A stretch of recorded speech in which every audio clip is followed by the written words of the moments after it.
Now we got sound. We got sound now. All right, I hope we got sound. Sorry, guys. I was just saying, it's nice to see everybody. A lot of familiar faces here in the chat. We've got Regina, Bobuena, Decibels, The Moore, BD, Joaquin Perez. We got the crew. We're waiting for people to join in on the chat here. Thanks, everybody. You know what? I've been doing this for a little while. I'm still not perfect at it, so sorry about that. I'm not a live streaming maniac. You know, every now and then I watch a few tutorials on how to make the live stream better, and then I just don't have time to do anything. It's been a pretty busy week here at Naked Famous Denim. We've been I don't know. This week must have been easily a 70-80 hour week for us. We were nonstop. I think. Yeah, even if we had time to take lunch, that might have been lucky for us. It's been very busy here. We've been preparing a lot of fall winter 22, getting into spring summer 23. There's a lot of stuff that we're spring summer 22 stuff we're launching. But anyways, we'll get into all that. Just want to say hello to all the people who are joining in on the chat right now. Let me know where you guys are checking in from also. And if you're watching on the replay, don't forget to let us know in the bottom there in the comment section where you're checking in from as well. And don't forget to like and subscribe to the channel. I'm going to ask you that just a few times in the chat. But, let's hit that like button right now if you haven't done so already. And let's get into the chat. We've got Joey D. Good morning. Bezad. Good morning. Good evening to you wherever you are in the world. Todd Hackett. At least the work is cool. That is true. We do have a fun job. We're not accountants, but to be fair, there's a lot of all the fun stuff that we get to do. There's a lot of preparation and back end stuff that's very, very tedious sometimes, and it's a lot of Excel and copy paste and transferring data from one system to another system. It can get a little too tedious sometimes, but that's just the way it is. You got to get things done, and sometimes that's the only way to do it is to do it. So, just that's it. El Sanchez, 1984, watching from your hometown in Mississauga. I miss Mississauga. Hopefully we'll be able to get back there real soon. Max, hello from Denver, Colorado. Hello, hello. Martin from the Greater Toronto area wearing the Indigo stretch. Great choice. Let me know also what jeans you're wearing today.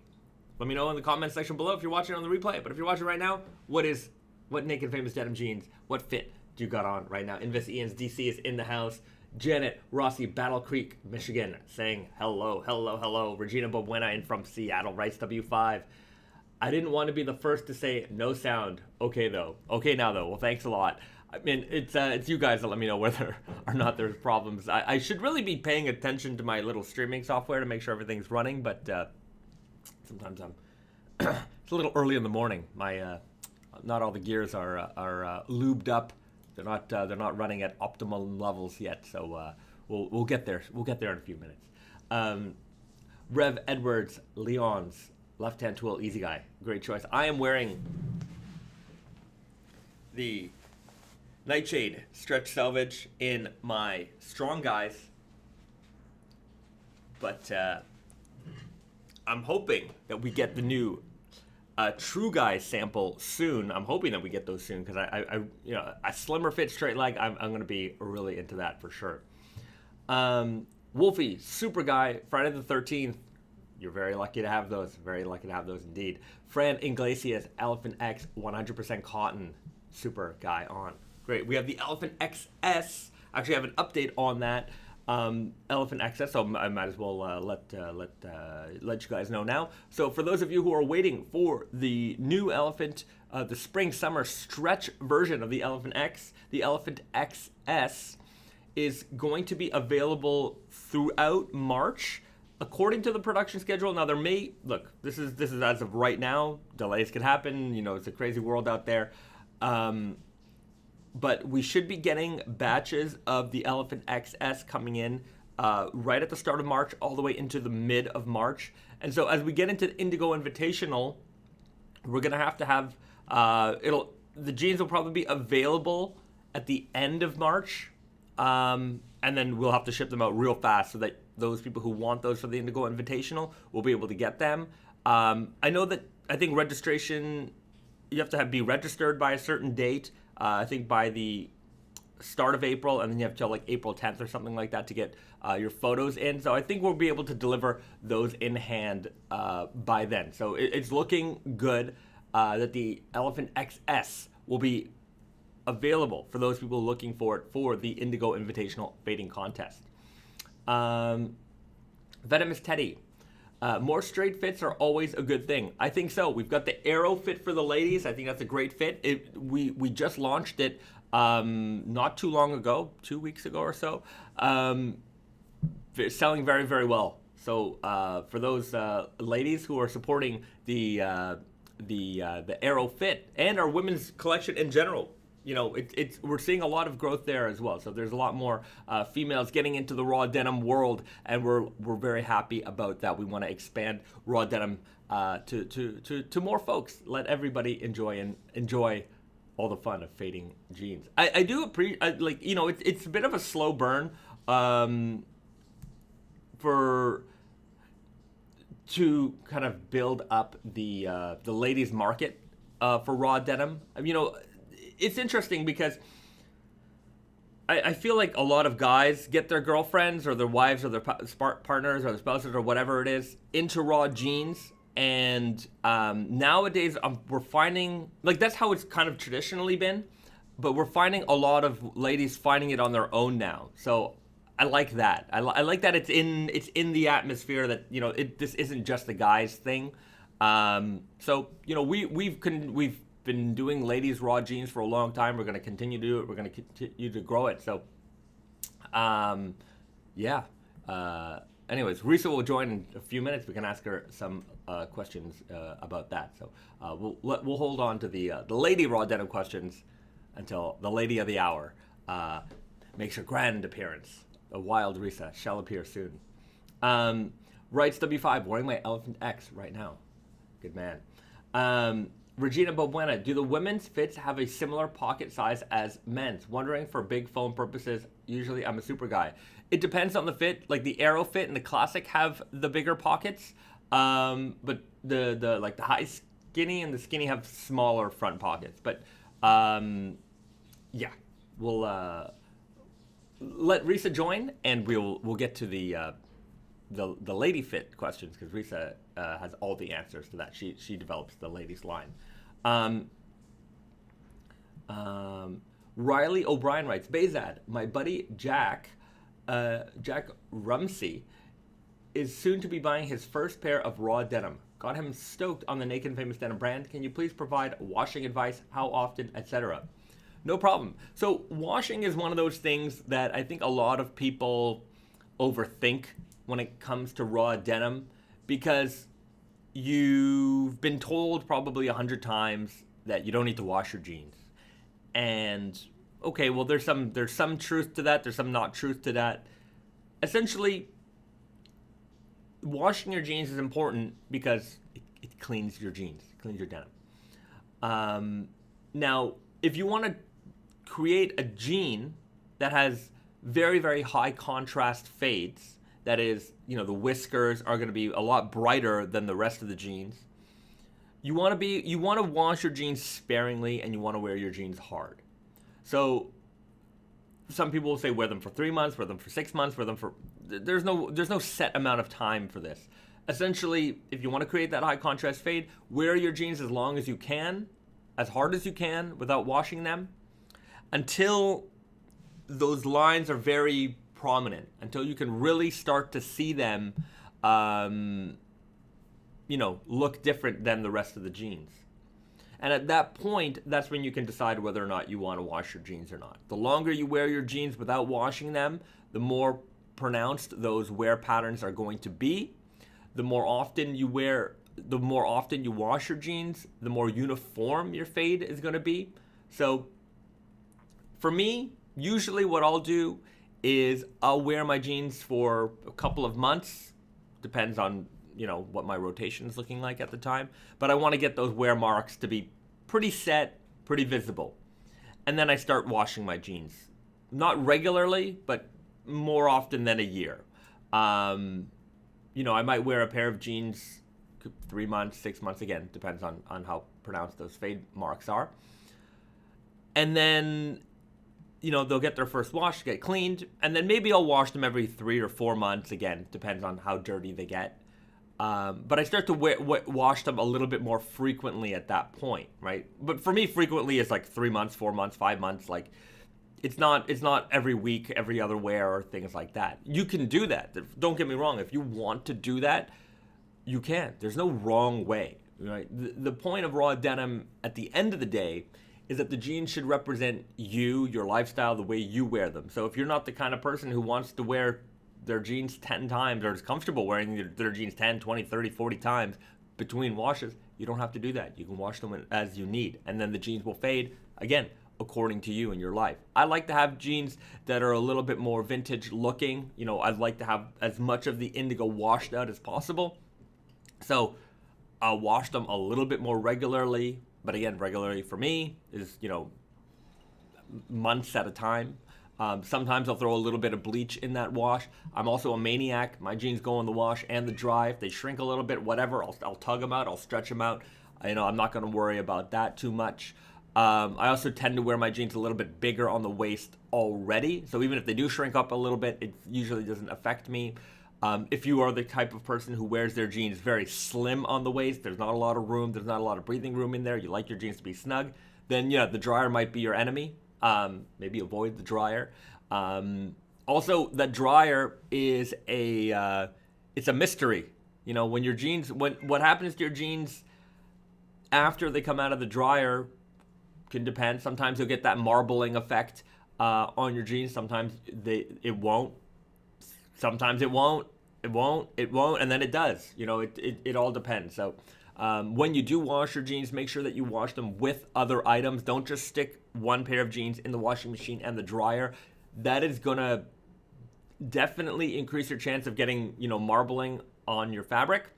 Personally, I like it. I think it looks cool, but I can understand how some people are a little hesitant when it comes to that type of look.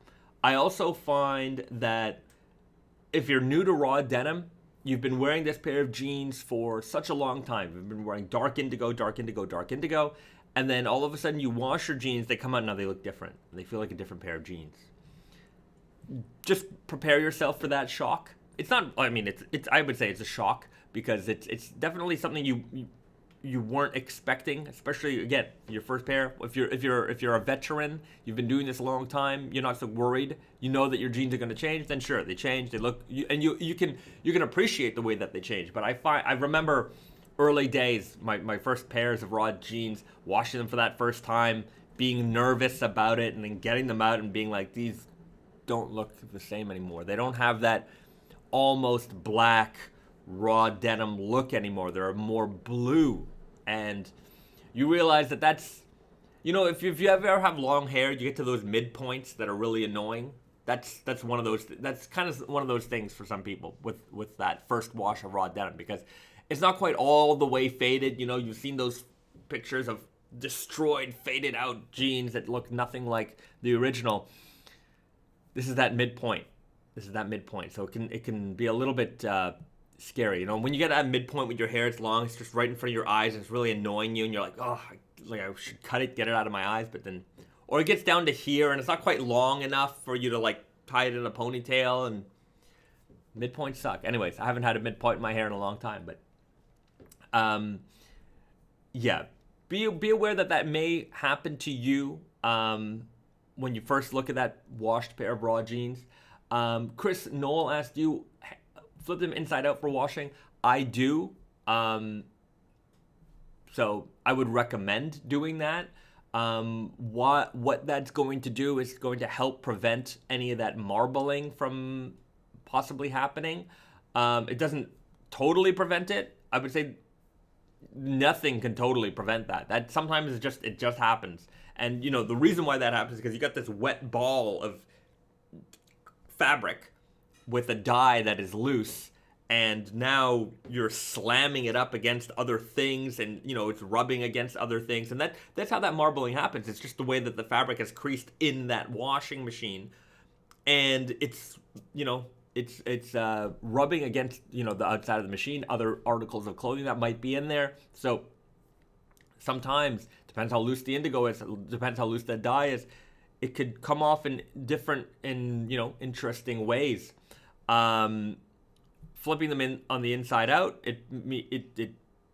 the dyed layer isn't as exposed, so it's less likely of a chance of that happening. Martin, cold water, woolite dark. I've done cold water, woolite dark if you want to preserve the darkness of that jean. If you want your jeans to fade more, it's all about agitation. So the more detergent you put in there, bleach, if you put a little bit of bleach in there, hot water, hot, dry, those things are all going to agitate the fabric more. So it's going to make it fade more. If you want it to stay darker, the less agitation. All right.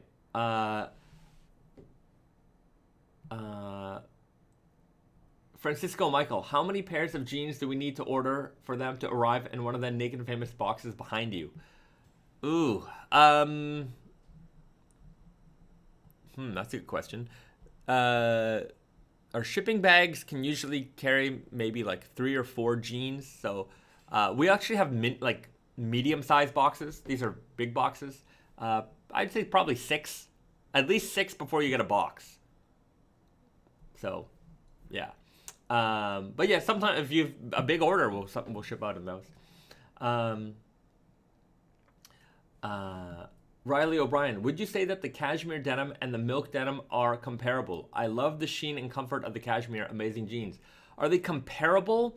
I would say not so comparable. The cashmere jeans are a little bit more fuzzy and cashmere-y feeling on the inside. I mean, it does have that softness, whereas the milk denim's a little bit more cool to the touch. It's got a smooth texture that's very cool to the touch. So both are comfortable, but I wouldn't say that they're in the same, I wouldn't say that they feel the same. Regina Bobuena writes, I always hang dry. All right, well, there you go. I used to hang dry, but over the years I get lazy, and I also I'm a maniac. I'm very not careful with any of my clothes. I just don't care. This is definitely the selfishness, or I get a lot of stuff, so I don't pay for a lot of clothes really. It's just part of being in the industry. Part of my job. So if it goes in, but to be fair, I've very rarely destroyed something in the wash.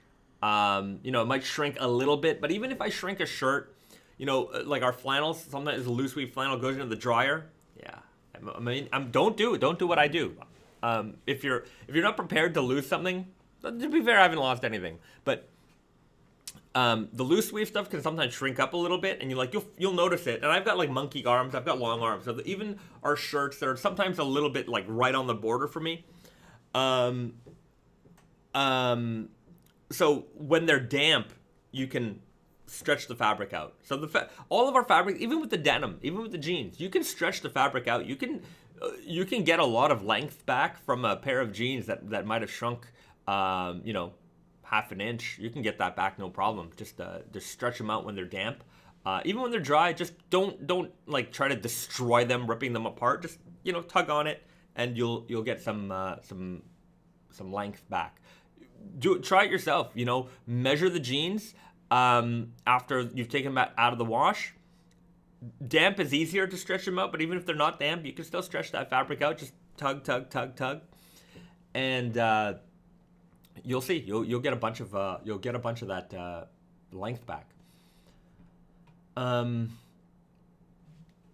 Sanchez, 1984. Have you ever come across counterfeit Naked and Famous Denim products, or found someone out there that was recreating items that you guys have made?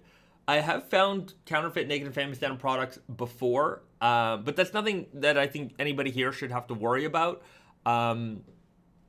Once, a long time ago, we found some website in Korea that was selling. I mean, they had our logo on their jeans, but it was jeans with rips and sparkles and splashes, and it was like a glamour jean with our logo on it, and we got that shut down. So I don't know what they were trying to, who they were trying to convince or whatever, but that was silly.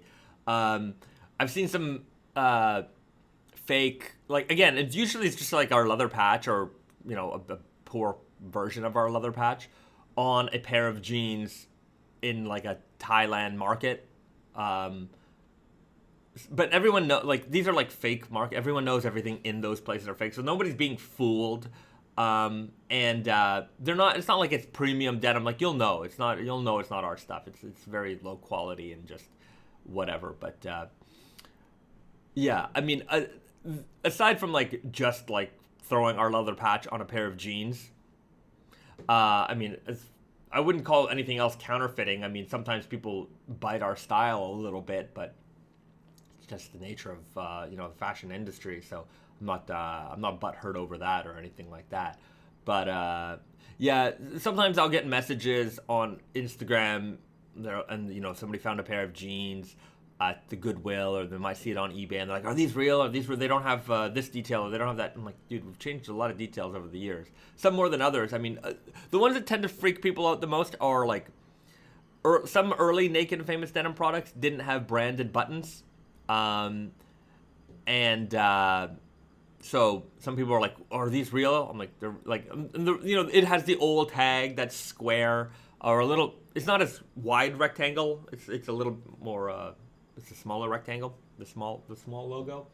Let me see. I might have a jean here. Yeah, like this one, right? That's the old tag that's on the inside of the jeans.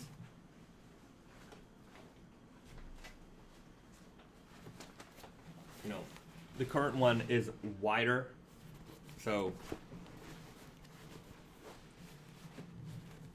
it's the same. I mean, it's the same logo, but that's the difference. So, some people sometimes they'll see that and they'll think it's fake. And yeah, I mean, the rivets here, they're all branded. Je t'adore tout nu. But some early Naked and Famous Denim ones, they were just blank. They didn't have any text on them. They didn't have any text on the rivets. And there was a time in our early days where we ran out of hardware, and then we had all this blank hardware that we had to that we used. So that's basically how that happened. So maybe in the one day vintage collecting world of Naked and Famous Denim 100 years from now, they'll find these the blank rivet Naked and Famous Denims, the rare ones. Who knows? But yeah. So some people ask me about that, but I've never encountered somebody actually buying a pair of fake Naked and Famous jeans. It's never happened.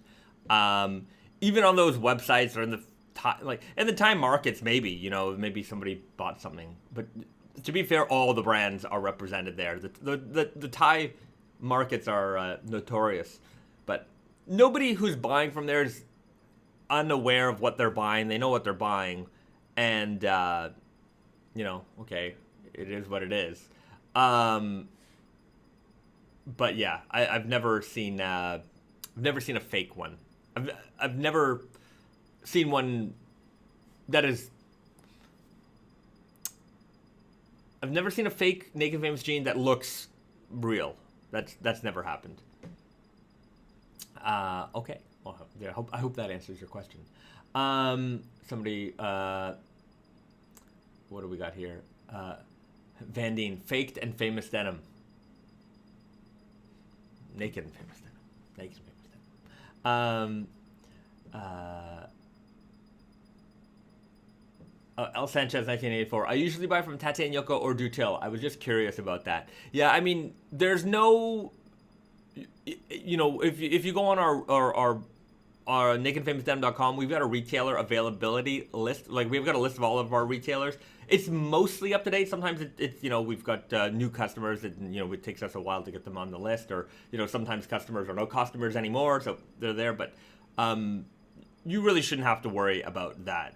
Even if you're buying secondhand or something like that, it's really never popped up. And if it, like, somebody you'll know. I mean, I once saw somebody take like a random pair of jeans, like super random, take the Naked and Famous Denim leather patch off a pair of jeans, and then put them on that random pair of jeans, and then return them to a store, and then they accepted the return. Like the retailer like sent them back to us and was like, "These are defective." I'm like, "No, you guys are a little dumb."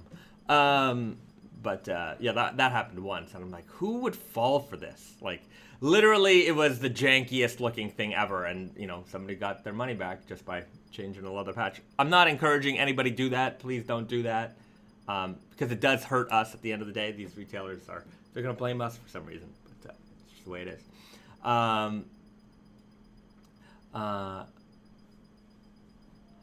Okay. Boris Nip, hello from Toronto. Hello from Toronto. Andrew writes, good morning from Melbourne, Australia. Good morning to you too, sir. Okay. There's a lot of questions coming in through here. I'm just trying to figure out which is... Ray is in the house. What's up, homie? I have a dumb question. Can you define slub? Or I think he wrote schlub. I'm presuming you mean slub. A schlub is a loser, but a slub is something different. So oftentimes you hear us talk about slub denims, what is slub denim, and I can show you an example. Let me get a jean and then I'll explain.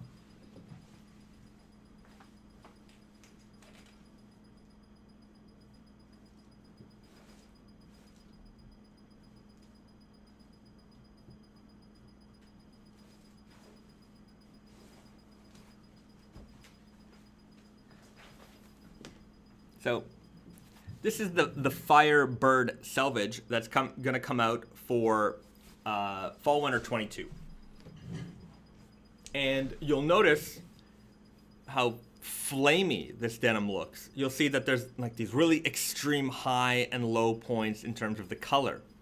Now, the way that this is achieved is by using something called a slub yarn. And slub yarns are thick in some parts and skinny in the others. If you think, you might, if you're into knitting or you'll see this. You'll see a lot of knitting yarns that are very thick and very skinny, very irregular sized. And that is a yarn that is now it's basically made to represent something that was hand spun. Back in the days, you didn't really have perfect control over the way you spun a yarn, so the yarns would not be super even throughout. Now, the way that they create a slub yarn today is mechanically. There's spinning machines, and what they do is they control the speed at which the yarn is spun, and when it's spun fast, you get a very uniform yarn. When it's spun slow, that yarn is fatter. So what they'll do is they'll control the speed at which the yarn is spun at like kind of random intervals. So it'll be fast and it'll be slow. It'll be fast, it'll be slow. And then they'll also control the pitch. So the distance between the fat parts and the skinnier parts can also vary. So you'll have yarns that are very thick in some parts, very skinny in other parts, or they'll be thick, medium, skinny, thick. So they'll be able to change that throughout the entire yarn in order to create something that's very irregular in size. And when you weave with that, you get a fabric that is going to be a little bit more textured. It's going to have a little bit more, you'll notice these high and low points. And the reason why you have these high and low points in the color is because the thicker parts absorb more yarn, the thinner parts absorb less yarn. So there's an uneven amount of yarn an uneven amount of dye that's being absorbed in that yarn. So the color is going to vary. So when you weave with it, you get this, you'll not only get a texture difference, but you'll also get a color difference as well. So that's what slub is. And slub, for us, I think in the denim world, it gives you obviously it gives you that great texture, but it also makes the fabric look more, I would say, the word authentic, gets thrown around a lot, but there's something real and natural about that because it's not perfectly uniform And there's the Japanese wabi sabi, and you hear about this all the time, the beauty and imperfection, and it's true, it's real. When you find a handmade item, there's something intrinsically, I don't know what that feeling is that invokes, but you look at it and you're like, there's something special here, and you can tell. Like if you look at a painting, you can see the brush strokes and things like that. There's something in that. So I think that Slub does that to denim, right? It gives the denim this life that is kind of hard to replicate. And which is why you really only see this type of denim coming from brands like ours. People who are specializing in making, the best. People who are specialized in making the most interesting and fabrics that are a little bit more catered to the people who can appreciate this type of thing. If you go to the mall, it's going to be uniform all the way. I remember a couple years ago we were at. We're at one of the mills we work with. We're talking to our guys there, and one of the people we were working with, they were in charge of doing production for a very, very large brand. They have stores in every mall in Japan, all throughout Asia, the world. I'm not gonna say the brand, but it's a pretty unique clothing brand, if you know what I mean. And he was saying that when they were doing their Japanese, and I still think they do Japanese denim, and then they buy from them still, but they had a whole thing on like Japanese denim, and he was like, the difficulty with them was, and I can talk, so I'll segue into another story, but the difficulty with that production was that they wanted, selvage denim, they wanted Japanese denim, but they wanted everything to be uniform and perfect and the same, and each dye lot has to be the same from the next dye lot. And it's like, they're saying they want all this stuff. Like, we want Japanese denim, but they don't seem to want anything that is what makes, Japanese denim so unique to the raw denim, to the denim connoisseur, right? They want to use that word. And so, yeah, okay, it is Japanese denim, but they want us to make it like it's, basically mass market denim, and which is what they did, right? So it's, you can always find a way to get, that marketing term on your product, right? Is the denim of a good quality? Sure, but it's not the same as what, something that we would put out, right? It's not as interesting. It's not as interesting to you in many ways. So, I had a similar conversation about that type of thing with another mill we worked with, and they were talking about another brand, big brand, huge global brand they were dealing with. And they said it was so difficult to work with them because this is a company that they wanted to use Japanese denim, but they washed all their jeans. It was a lot of distressing things like that.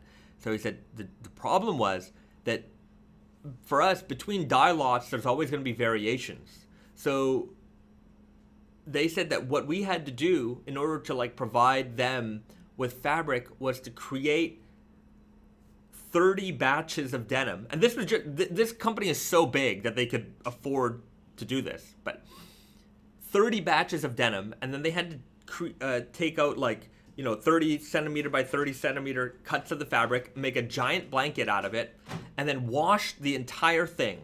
And there could not be a color variation of a certain percentage between one batch of fabric to the next. Because, these people were going to buy hundreds of thousands of meters of fabric. So, doing 30 batches of them is not really a problem. And they said it was crazy because it's we make the way the denim is made here is designed, for fading, for brands like us, we want to promote that fading, but at the same time, one batch, one dye lot, the next dye lot, it's not going to be a problem for us because the point is that this is, uniquely created. You trying to do this in mass with, exactly the same precise color every single time. That's not what we're after. We like the fact that there are variations, that there are differences. That's the point, right? We're gonna fade our jeans, and we're talking about traditional dyeing, these colors that they're not perfect, and we like all these imperfections and all this stuff, and it's just so difficult. And obviously, they got to do what they got to do. This is big. We're a big customer for them, but those orders are massive. They're huge, right? They're huge. So they got to do what they got to do. But it's interesting that you could take, that they'll take what it is that we promote about Japanese denim, and they'll just boil it down to, we just need that title. We just need we just need it to say Japanese denim. All that other stuff about fading and irregularity, no, we actually don't want that. That's going to be a problem for our customers. Our customers don't understand that. They're going to see a color variation and they're going to say, nope, that's a defect. We can't accept it.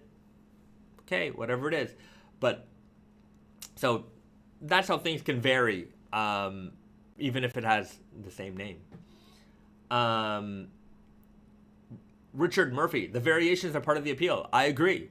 I absolutely 100% agree. I think that is one of the biggest appeals of raw denim, is that it's a very unique product. It's not even, you get you get a slubby jean. No two jeans are going to look the same. The flaminess is going to be different on each pair. They're all going to be slubby, but where and how that denim looks, it's going to be different from the next guy's pair. But some people, they don't want that. They want every pair to be the same exact pair. Nothing can be different. Fossil Jaws, I want a latte with no coffee. That reminds me of The Office. Do you have any coffee? Here you go. Milk and sugar? And then Pam pours the thing. She's like, is this just milk and sugar? Like, yes.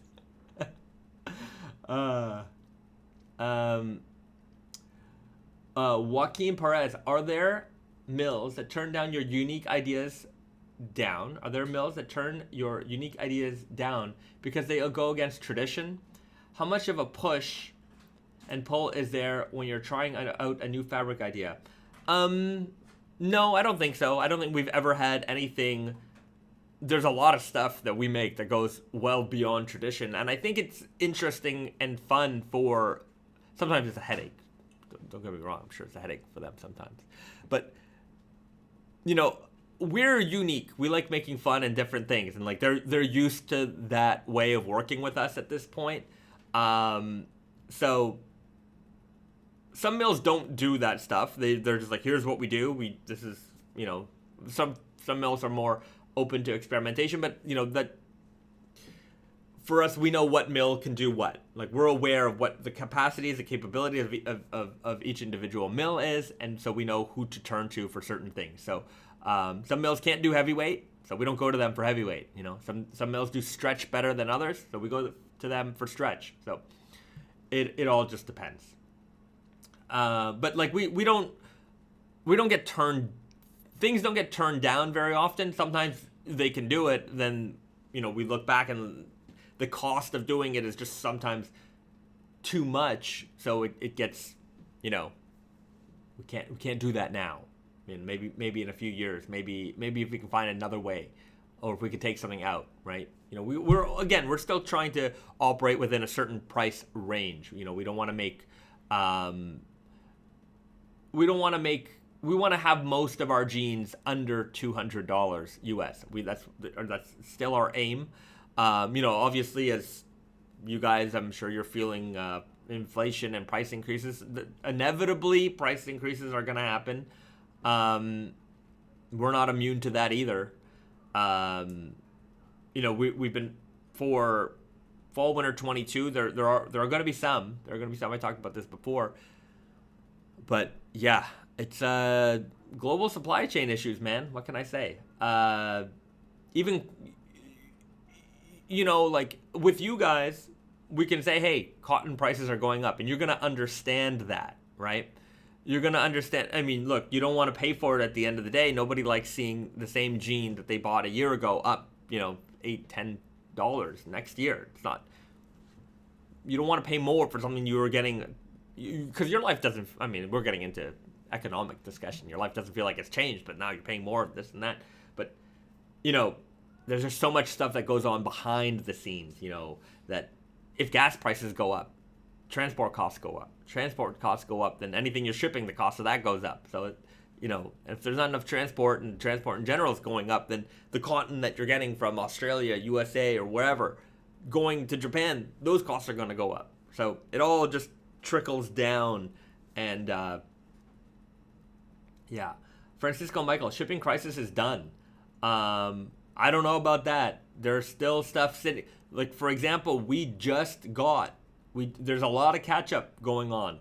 We just got this week fabric in our warehouse that was due to arrive in our warehouse in December. Like, we're even mail. Like, we're getting mail. We're getting bills, like, invoices that needed to be paid. We just got this month mail that was supposed to be delivered in September. People send their checks in the mail, and we gotta cash them and pay them, and pay for all kinds of stuff.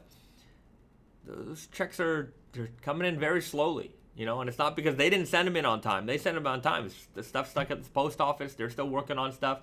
Even in Japan, like shipping stuff to America, shipping stuff to Canada. There are certain routes that are just we're not shipping with that right now because everything's so backed up. So I don't think we're out of the woods yet. And even if things start to get back to normal, there's a whole bunch of containers and pallets still sitting on a dock somewhere that need to get put on a boat, and those boats are full. So it's gonna be a while till we're out of that.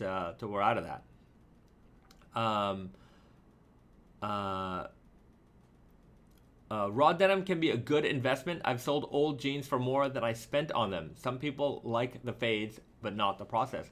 That's interesting. I'm more than you paid for them. That's good for you. That's pretty good. I wouldn't look. I wouldn't say that our jeans are quote unquote an investment if you're looking for financial gains on them. Wear them, enjoy them. I think they are a good value for an article of clothing that you get a lot of value out of, that you get to wear a lot for a price that is very competitive with what else is going on in the world. So say that. But if you can sell your jeans for more than you paid for them, good on you. Okay. Devin Hurt says, I have an idea for a denim. Hear me out. All right, I'm hearing you out.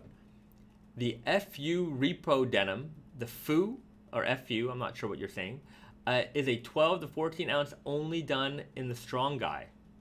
Only made with cotton thread and a Naked and Famous Denim red tab. Also 4 times the cost. Doesn't sound like a good idea, my friend. Doesn't sound like a good idea. Who with a red tab? Yes. That is the FU denim. I think the people who own that red tab are going to be the ones saying FU to us. That is you don't dance with the devil. You just don't. You avoid trouble. You don't go looking for it. That's my advice. Stephen Lee, the estimate is when shipping will be back to normal. They estimate spring is when shipping will be back to normal. Yeah, I've heard a lot of estimates in the last 2 years that didn't pan out, so I'm not holding my breath. Melody Murray, hello from Arizona. Hello. Wearing Easy Guy Black Power Stretch, my first pair, just discovered Naked and Famous Denim. Enjoy those jeans. The Black Power Stretch, I've worn several pairs over the years. Very, very comfortable fabric. I hope you enjoy them very much. Code Name writes, hello. I heard the terms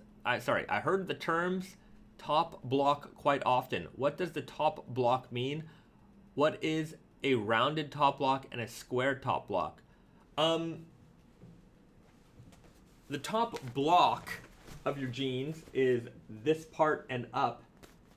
So the crotch and up is your top block. If you're talking about square and rounded top block, I don't know. Maybe they're talking about like a flat versus a rounded waistband. Some jeans have a very straight waistband, and some jeans have a more rounded waistband. Maybe that's what they're talking about. Fran Iglesias, update on JoJo's. The only update is that we had to provide some more updates to the JoJo team. They asked us to clarify some colors and things like that, and they wanted to see some. Yeah, that's basically it. They just wanted to see some clarification in terms of the colors that we're using, and just anyway, we're gonna get them some fabric examples of what we're trying to develop. One Raman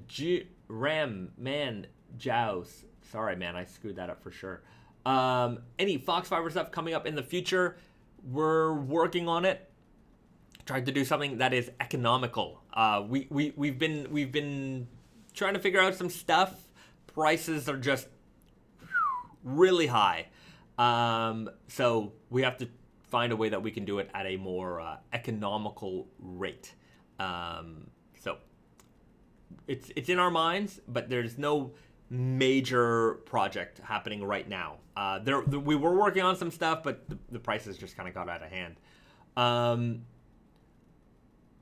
Denim Hurt. Everyone is asking for those repro denims. Got to give the people what they want. You know, one thing that I've found as being in this industry for a long time is sometimes people don't know what they want. People don't know what they... Did you know that people wanted rainbow core denim? Nobody asked for it. We just made it. You know, did anybody want elephant denim? Slubby heavyweight denim? Nobody asked for it. They sure wanted it. Scratch and sniff denim, same thing. Nobody ever asked us to say, hey, you guys should make jeans that smell funny when you scratch them. Fun flavors. So I think it's one thing to, you know, listen to your audience, of course, and kind of get the pulse of what's going on. But the other thing as creators is for us to figure out on our own what's gonna be interesting. You know, repro is fine. I like repro stuff. Don't get me wrong, but I think that when you're in the bubble of the forums and Instagram, that raw denim world, you're looking at the 1% of raw denim, you know, devotees. Not necessarily exactly 1%, but you're looking at the top level. These are the people who love raw denim so much that they're like us. You know, we talk and we post about it a lot. And you see a lot of heritage-inspired looks, but the general consumer is not the person who's on the forums. They're not on these live streams. They're not posting their fit pics every day. You know, the general Naked and Famous consumer is someone who just wants a good pair of jeans, and you know what, and they enjoy them, but it is not their, you know, it's not their life's passion. They like raw denim. They found out, they bought a good pair of jeans. They're enjoying them. So, you know, that is our like, obviously we got to make, we try to make everybody happy. That's why we have a variety of products, but some people, I'm not going to name brands or anything like that, but some brands, they lean very heavy into that aesthetic, and that's fine. They have their customer base for that, but we cast a wider net than that. And, you know, we do have repro style fabrics. We have literal repro style fabrics. We've got fabrics that are very inspired by that kind of stuff. You know, the thing is, we make modern fits. We do, you know, the strong guy is out there. It is more of a heritage fit than anything else. I can assure you it is not even close to a top selling fit for us. I enjoy them a lot myself personally, but you know, to lean in and say, okay, we're only going to do these types of things, or we're going to push it really strong, I think it's a big mistake. You know, more people want modern things that have vintage inspirations. You know, there's a history to that fabric, but they want things to be a little bit more modern. And you know, I don't need to ask people necessarily, because the numbers they don't lie, you know. And when I sell, you know, more than probably, I mean, weird guy to strong guy sales are probably 500 to 1. Maybe that's a little bit of an exaggeration, but I mean, the weird guy is that's the fit. You know, that's the fit most people want. You know, a classic tapered leg jean.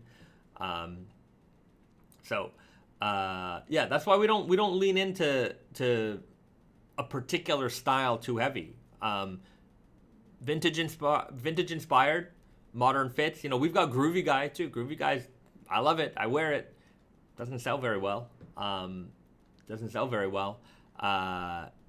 It's a vintage inspired fit. Very vintage. Very vintage. But it's not of the time. And so the general consumer, you know, is the larger chunk. But yeah.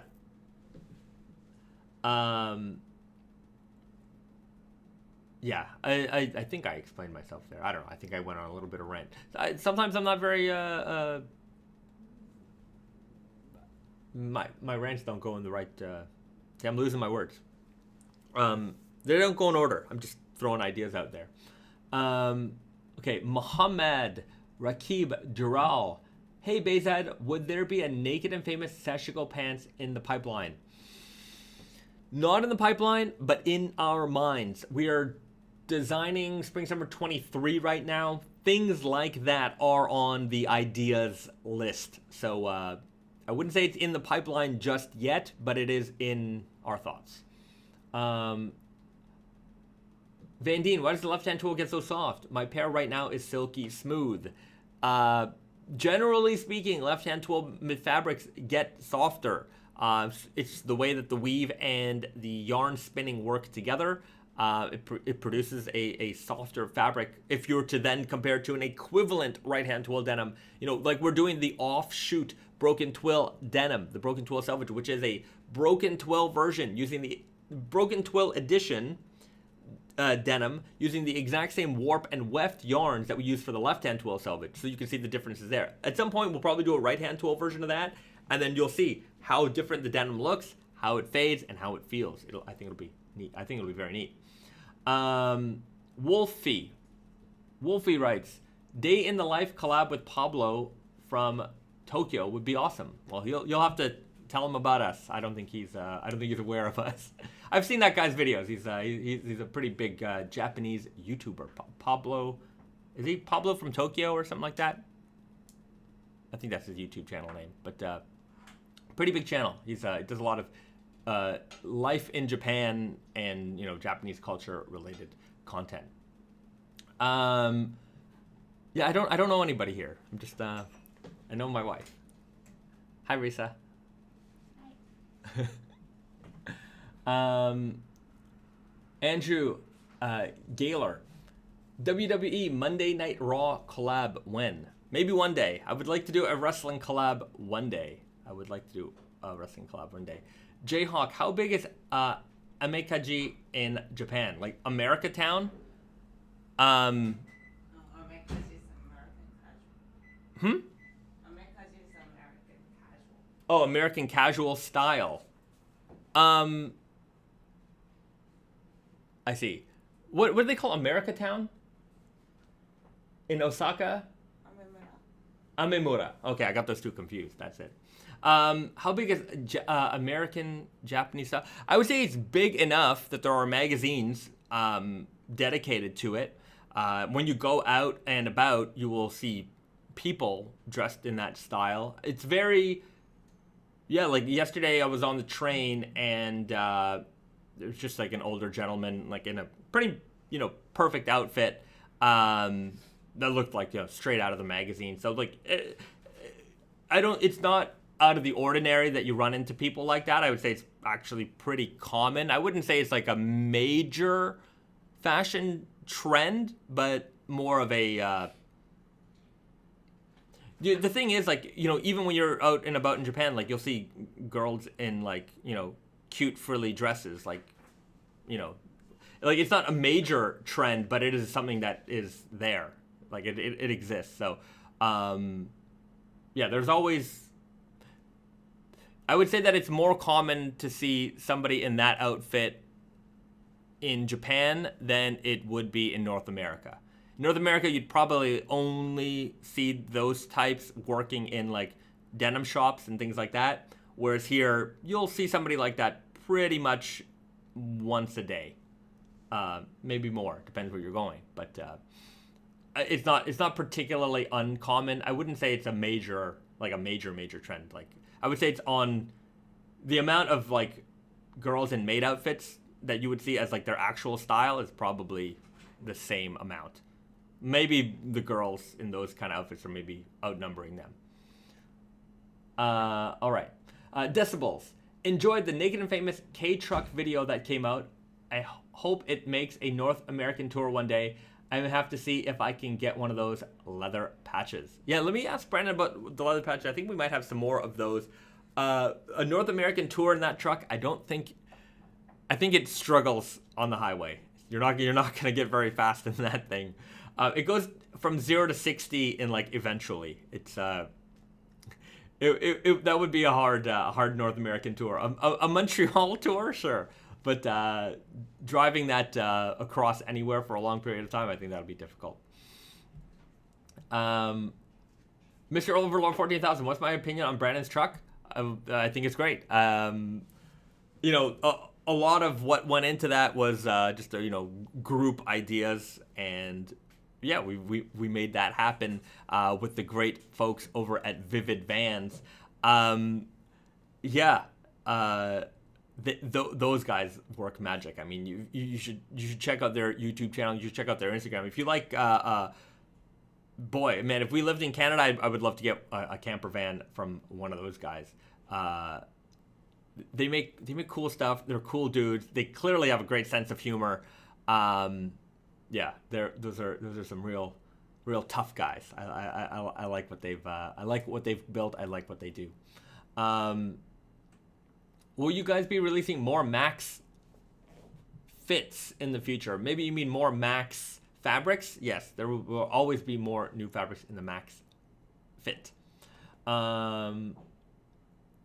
Mac picked up my first pair of Nice Guys from Over the Rainbow last week. Coming from super skinny guys, boyfriend, skinny guy, weird guys. They're my favorite fit. Well, I'm glad you enjoy them. They are based on the super guy fit. A little bit of a higher rise, but that's mostly what you're dealing with the Nice Guy there. Chris Noel, can you do an ambidextrous twill? Right hand leg, left hand leg. It's doable. Like, we've certainly thought about that before, but I don't know. We'll see. Like, it's that has been an idea from the earliest days of Naked and Famous Denim, but we'll see if it ever gets done. Iron. Oh, hold on. Let me see. Iron Weft writes, would absolutely love to see a double black slub stretch at some point. Any chances? I know Banes were a version of that, but a 12-ounce version would be dope. We've certainly talked about it, like our slub stretch denim, like we did for the Goku or the Cell, Ryu, things like that. That base could certainly be done in all black. We have a lot of black denim at the moment, so we might have to sell through a little bit more of that before we start adding more black options. Imagine trying to explain Ganguro fashion to Westerners. Yeah, I don't know if I need to go into that too hard, but it's basically super tanned, take a California girl and then just turn it up. If the scale is 10, turn it up to 25, and the tans are super extreme, the makeup is very extreme, but I think that's the attitude there. You don't see too many of those anymore. They still exist, but that was late 90s, early 2000s. That was that kind of style was around. Summer Sky stretch when? No plans yet. but we have the Sky High Selvedge coming out this spring. Sky High Selvedge. Nicholas B.O. writes about the ambidextrous denim. The Toxic Avenger denim is similar. The Toxic Avenger denim or the Frankenstein denim. So the Frankenstein denim was a left-hand twill, right-hand twill denim. Left-hand twill for like 2 inches, right-hand twill for 2 inches on the same fabric. Toxic Avenger was left-hand twill, right-hand twill, broken twill. So 3 twills all in one. A hideously deformed denim of super denim size and strength. Toxic Avenger denim. Stefan Lee.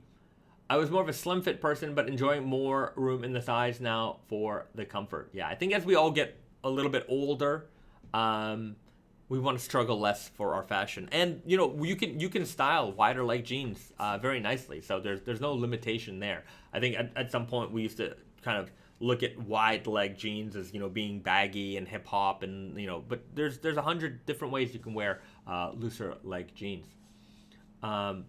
Adam N. just started working at Denali in Winnipeg. Congratulations. You are now working for some of the best people in the industry. Hope you enjoy your time there. What's the weight on the Freddy's? Ray, a tattooed boy, asked. The weight is 12.5 ounces. And speaking of Freddy, let me show them off because... Give me a second. Let me get them.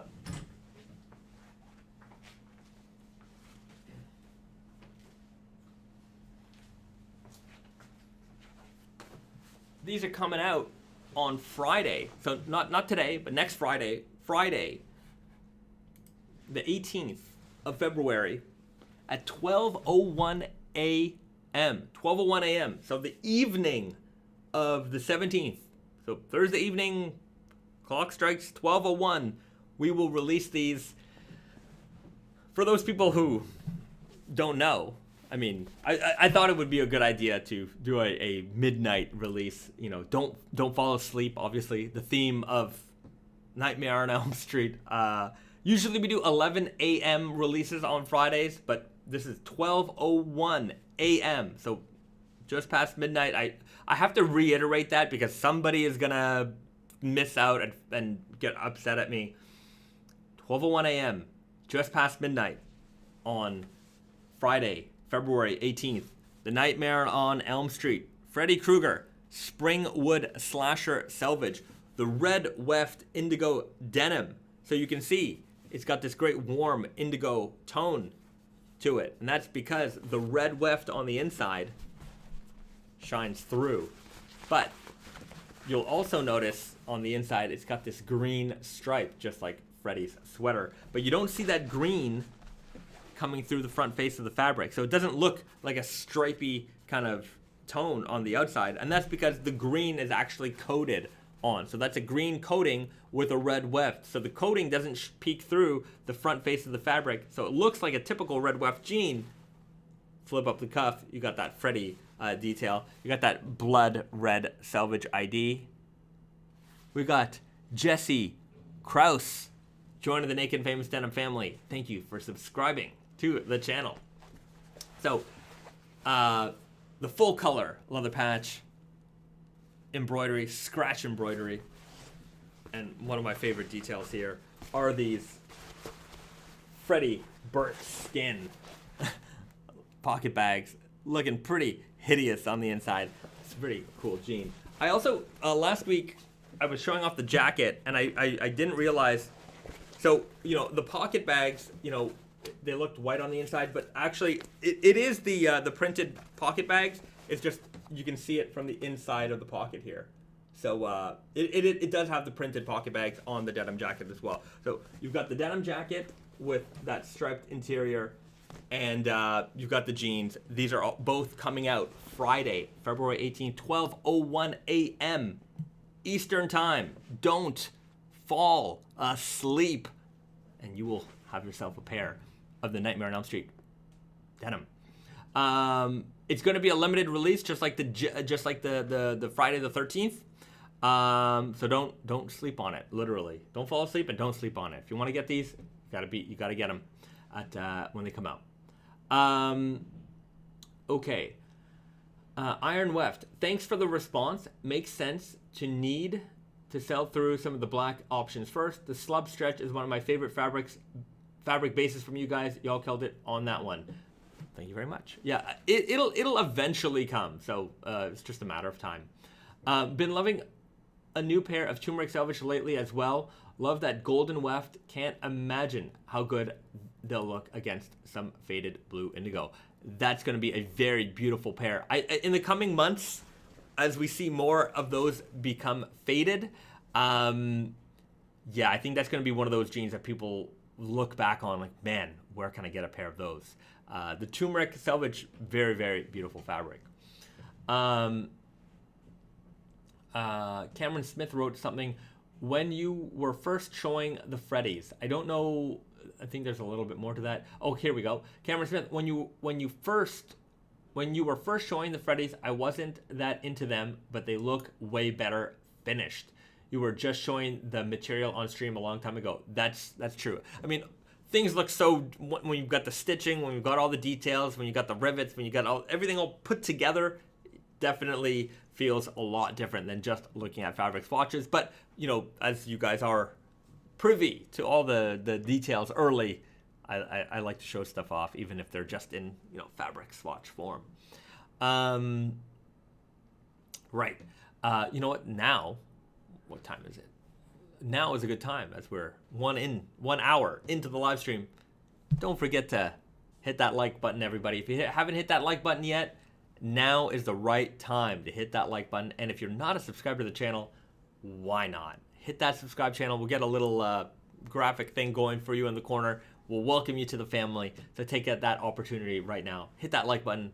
Hit that subscribe button. It helps us become more discoverable here on the YouTubes. So anything that can help us grow, I do appreciate your support with that. And for those people who are joining me, you know, not at the start of the live stream. At the start of the live stream, I always ask you guys where you guys are from. Let me know in the chat. And if you're watching us on the replay, let us know in the comment section below too. So I want to see how far and wide this live stream reaches. Okay, next, let's get back to the questions.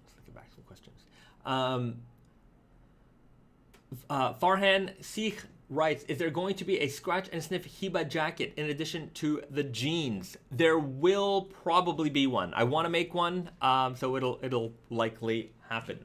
Risa. There's room for you. Risa is joining the chat. That didn't work out too well. It's okay. There's jeans everywhere in our house. Adam N. from Winnipeg. Welcome. Adam joined the Denali team recently. Oh, all right. Nice. I was saying that he's now working for some of the best folks out there in the industry. Amiv, Imperial Valley, California. Imperial Valley. It sounds like a Star Wars. Star Wars city. Lee H. listening from Sydney, Australia. Thank you very much.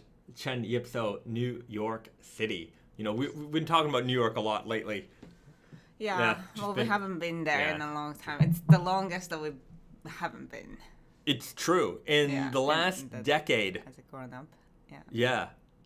Used to being there a couple times a year, and now it's been too long. Mm-hmm. Same thing with Paris. We haven't been to... Anyways, I think the world's going to open up soon. Yeah, we've said that before. We've said it before. So. We've said it for 2 years. At the start of the pandemic, it's gonna be. I remember right at the start, I'm like 2 weeks. I'm like, yeah, it'll probably be just a couple months. Yeah, we're not gonna. Yeah. Yeah. We'll be at the summer trade shows. It's nothing to worry about. Yeah, it's. Yeah, anyway. I remember the first time we skipped the show, or the show wasn't happening. Yeah. It felt so weird. Like, this is the longest we've been in one place for the past 10 years, basically. Right. We're used to basically traveling every couple of weeks. Like, if we were at home for 3 weeks straight, it was very rare. Mm-hmm. So 3-4 weeks, yeah, it's anyways.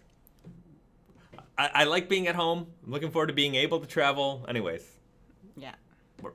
Hopefully we'll get there.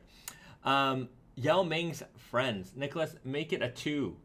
WA also. All right, we got another friend from Washington, in the house. Rice W5, hello Risa. We got a lot of hello Risas in the house. Regina, thank you so much. Hello Risa. Shane 88 from Montreal in the house.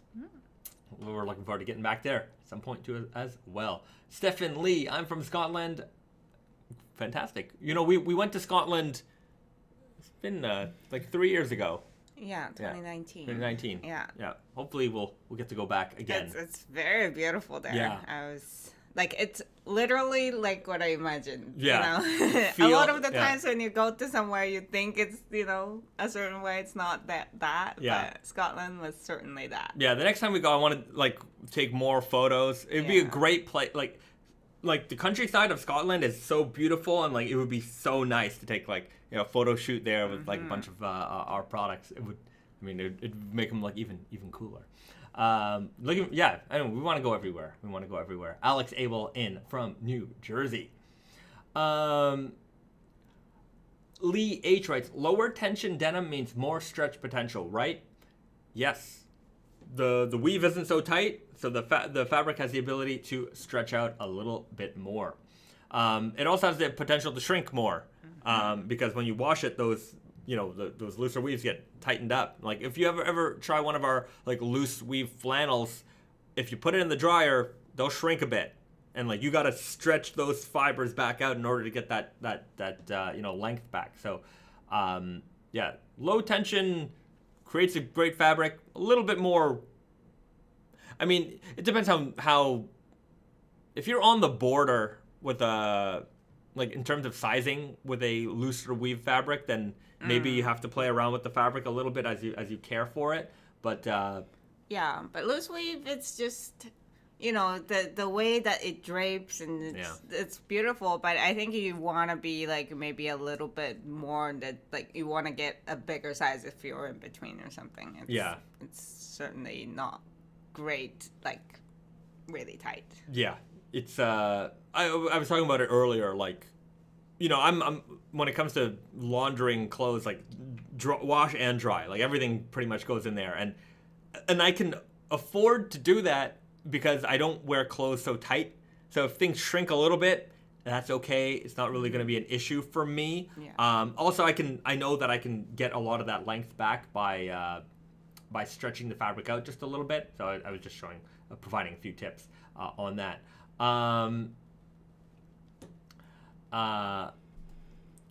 You know, somebody's asking me about another brand and their secrets. Secrets. Yeah, I'm gonna say that there are no secrets, and yeah. I mean, I don't know what you want me to say. Yeah. Yeah. Well, it's I would say that there's a lot of folklore in general. I'm not going to point to any specific brand or whatever, but there's a lot of folklore in general about so-and-so owns this mill and so-and-so owns that mill. And like, nobody owns any of the mills. Like, I'll tell you that much right now. I know that there is one brand here that they do a small production lot of like their own grown cotton here in Japan. But like, aside from that, it's like, there isn't like, you know, a magic shuttle loom somewhere that one guy is operating it, but like it's not like that. It's always like, whether it's a one of the bigger mills or a smaller mill, it's like. And you don't want, if there was a guy in the garage operating one shadow loom, you don't want denim from there. Yeah, it's gonna be be jank. good quality. Right.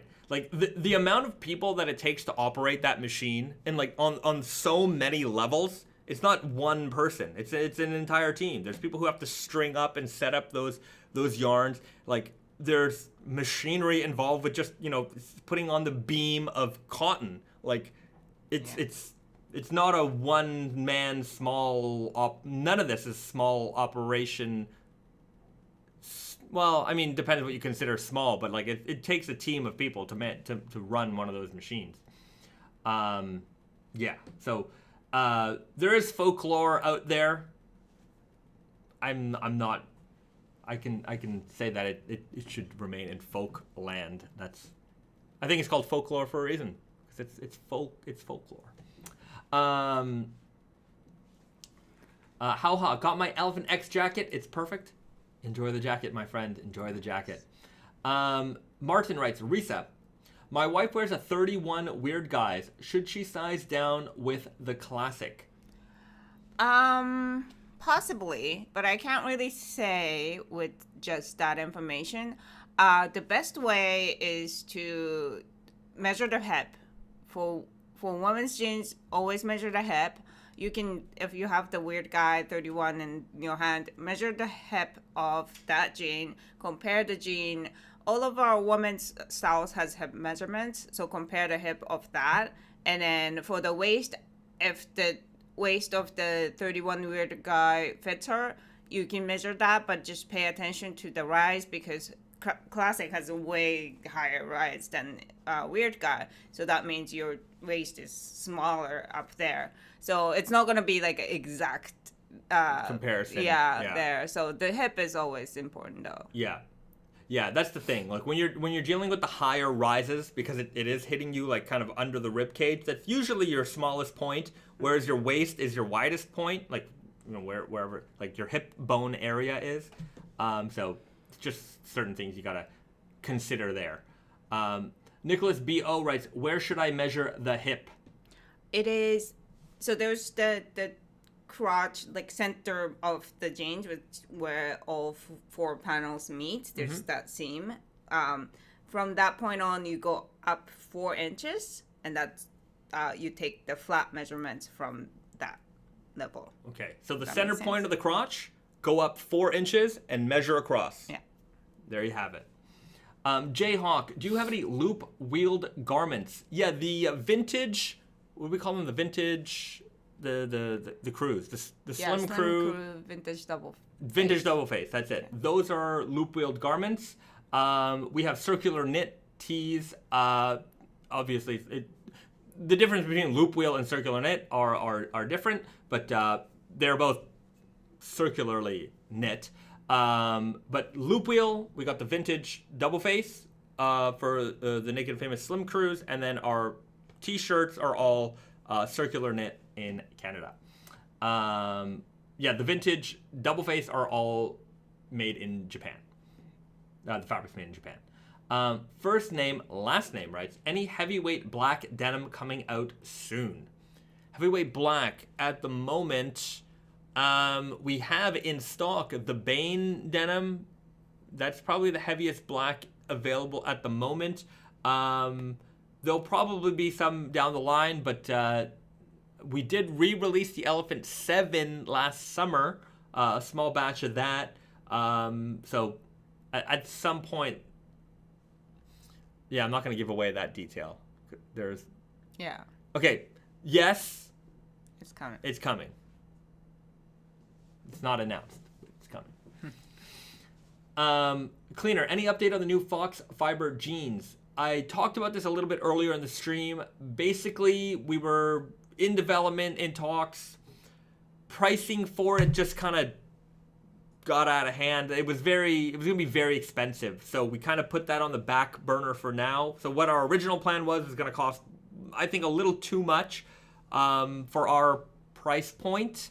Especially with the quantities that we would have to have produced it in. This is it's all custom. Everything's custom with that one. So, that said, we'll revisit some Foxfibre ideas down the line. We are fans of Foxfibre. It'll happen in it.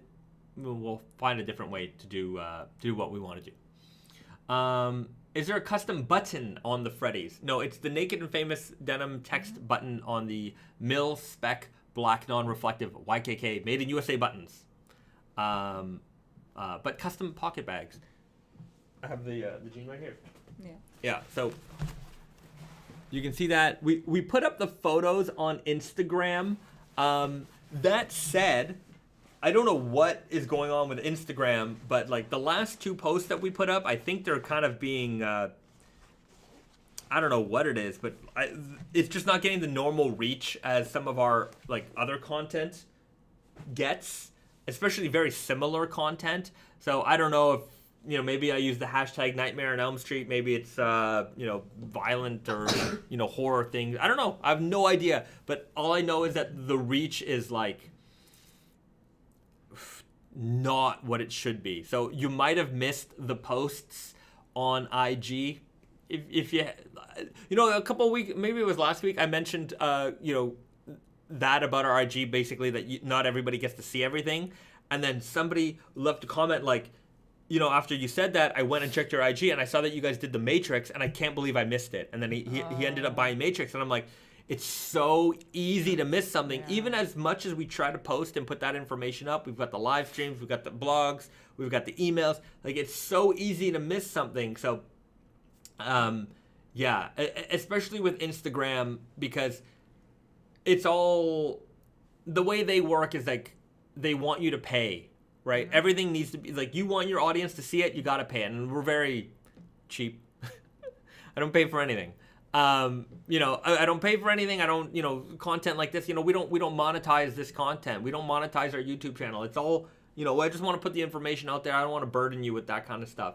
And so it's just annoying for me on Instagram is because, like, I use Instagram personally because I follow brands and companies that I like. I want to know what's coming out. And, like, it's my only source of news, really. Like, I don't go on too many blogs or websites anymore. I don't have the time, so I rely on Instagram for that type of information. So I know a lot of people use Instagram the same way that I do, and it's like, if I miss something because Instagram decided for me that it's something I shouldn't see, it's a little annoying because I subscribed to that channel, right? I subscribed to that channel, and so or followed them on Instagram. So it's so easy to miss something. If you are a follower of ours, make sure to go back to the page every now and then and scroll down. You might have missed something. Yeah. But, or any account, like any brand that you really want to get updates from. One, I mean, it is a good idea to subscribe to their newsletters because that's like, they can't filter that. Like, it might go into your Gmail might filter it into like, promotions or whatever tab, but you certainly get it. And also just check Instagram every now and then. Yeah. Francisco Michael writes, YouTube is similar. I never see your content unless I specifically go to my subscriptions. Yeah, like, to get, again, I feel you, and that's why I always go to my subscriptions. Like, whenever I'm browsing YouTube, I'm like, I just go to my subscription, because, like, all that recommended stuff, they're always trying to, push something that isn't, sometimes it's interesting to me, half the time it's not, but, try to, I don't, like, I'm not going to pay. I'm just going to say it right now. I'm never going to pay for an Instagram, like, promoted post or anything like that. I'm not, it's thousands of dollars per post. And, like, it's designed for the mega corporations, right? They've got the budgets for that. They can spend $1 million on Instagram posts in a year. They don't care. It's nothing for them. But, like, having organically grown to, like, over 100,000 followers, and then, like, oftentimes it's less than 10% of your followers get to see your posts. Like, it's very frustrating, especially when you're really working to make good content like that. The Friday the 13th, the Nightmare on Elm Street posts, Friday, any of our posts, but like these last posts that Garrett did, like, it's amazing. I think it's our best posts ever, and I was a little like, man, why isn't this getting pushed? Very, very annoying. Anyways, a little rant on the evils of social media. But of course, they helped us find a lot of you guys too. So they're not all bad, but yeah. KMX writes, not cheap. It's called frugal. That's me. Okay. Also, don't forget to like this video. That's true. Don't forget to like this video right now. If you're watching us right now and you haven't hit that like button, what's the hold up here? Hit that like button. Let's get those likes up, and I appreciate that. BD, have a new coworker that was originally from India and just moved over in May. She saw me in my new work flannel and said, "That's the typical Canadian look, right?" Had to concede and agree. It is the typical Canadian look. That is true. I was talking to a customer of ours in Taiwan just a couple days ago, and we were talking about flannels, and I was like, yeah, like, Canadian Americans, like, we love our flannel shirts. We wear them a lot. I wear them a lot. Yeah. It's just... It's like In Europe, very much less so. Yeah. In Japan too. Like, Yeah. I mean, you know, obviously, like, there's a certain population who wears only like suits and stuff. So Yeah. aside from that, it's like the people who wear casuals, they really don't wear flannels. Yeah, there's a lot of t-shirt wearing here, more than like graphic tees. Like Yeah. they'll have like those vintage kind of looking graphics and stuff on them, but a lot less so flannels. much less like buttoned shirts in general. Yeah. I feel. Yeah, we Canadians, North Americans, men generally more so than women, but we love our flannel shirts. I love my flannel shirts. We make a lot of flannel shirts.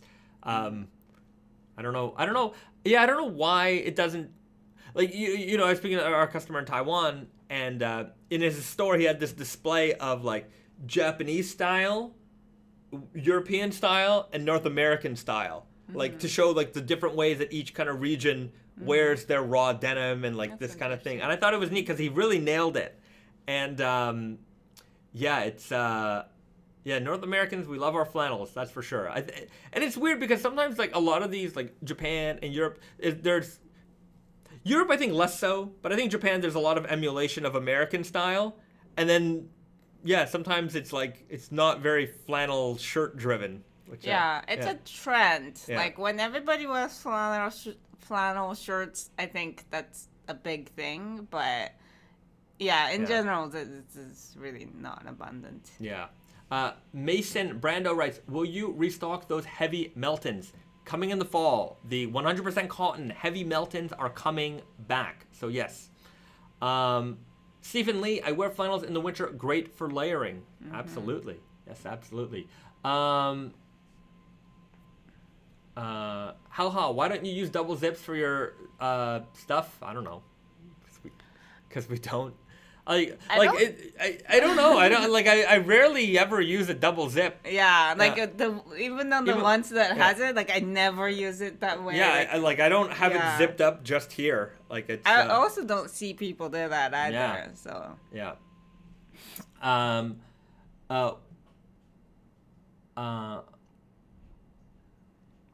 Okay, BD writes, why the wide flat collar opening on your work shirts? Your ideal or classic touch?